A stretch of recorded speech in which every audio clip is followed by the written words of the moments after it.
விஜய் கட்சிக்குள்ள புகைச்சல் வந்திருக்கு.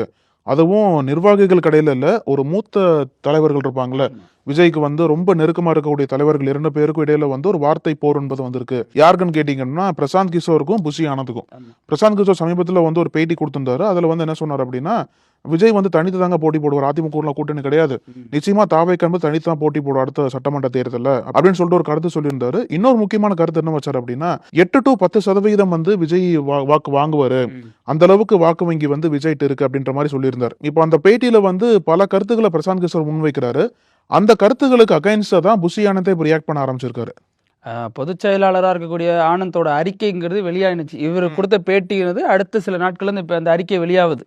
அந்த அறிக்கையில அவர் என்ன தொடர்ச்சியா சொல்றாருன்னா, இது மாதிரி சிலர் தாவேக ஆதரவாளருங்கிற முகமூடியை போட்டுட்டு போய் டிபேட்ல பேசுறாங்க.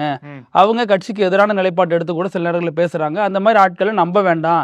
கட்சி சார்பா அங்கீகரிக்கப்பட்ட செய்தி தொடர்பாளர் நாங்க அனுப்புவோம். அவங்க என்ன சொல்றாங்களோ அதுதான் கட்சி நிலைப்பாடு அப்படின்லாம் சொல்லிட்டு கட்சி சாராத நபர்கள் பேசுற எதையுமே நீங்க நம்ப வேண்டாம் அப்படிங்கிறாரு. இது என்னதான் கட்சிக்காரங்களுக்கு கொடுக்குற அறிக்கையா இருந்தாலும், பொதுமக்கள் கொடுக்குற ஒரு விழிப்புணர்வா இருந்தாலுமே, நீங்க வெளிப்படையா பாத்தீங்கன்னா இப்போதான் பிகே அதை பேசினாரு. உடனே அவர் இந்த அறிக்கையோட வேண்டிய அவசியம். ஏன்னா இது இன்னைக்கு நேற்றுக்கு பேசல, பல நாட்களா விஜய் ஆதரவாளர்கள், தாவேக்கு ஆதரவாளர்கள் தொடர்ந்து பேசிட்டு தான் வராங்க. அது இல்லைன்னா இவங்க புறக்கணிக்கலாமே, அவங்க மேல வழக்கு கூட போடலாம். நாங்க இவர் அங்கீகாரமா வைக்கல, இவங்க பேசுறாங்களே அப்படின்னு சொல்லிட்டு. இப்போ அரசியல் ரீதியா இதற்கும் முடிச்சு போடப்படுது. புஷி ஆனந்த் இது வேணும்னே பிகேவுக்கு எதிராக தான் இந்த அறிக்கையை கொடுக்கிறாரு. ஏன்னா அவர் இவர் இங்க வந்ததுல இருந்து இந்த மேடையில அவருக்கு அளிக்கப்பட்ட முக்கியத்துவங்கிறது ரொம்ப அளவுக்கு அதிகமா இருந்துச்சு.